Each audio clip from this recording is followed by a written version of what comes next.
This is the Lone Crater YouTube. We hope this video helps. You begin by eliminating the obvious hardware issues so the fix is fast.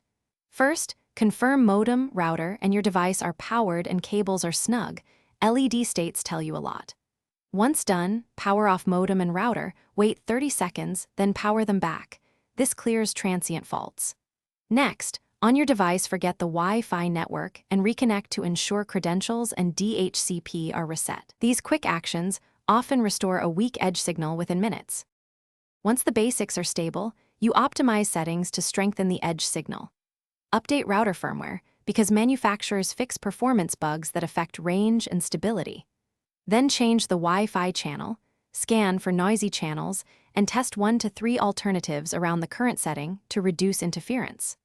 Also relocate the router to a higher, more central spot, away from microwaves and dense walls, to improve line of sight. Make adjustments one at a time, so you can measure what you finish by validating improvements and using escalation when needed.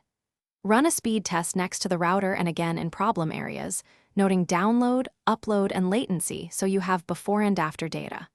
If problems persist, perform a factory reset, then reconfigure SSID, password, and WPA2/3 security. This removes bad settings. If the edge signal remains weak, contact your ISP and request line or gateway diagnostics. Troubleshooting tip: if intermittent,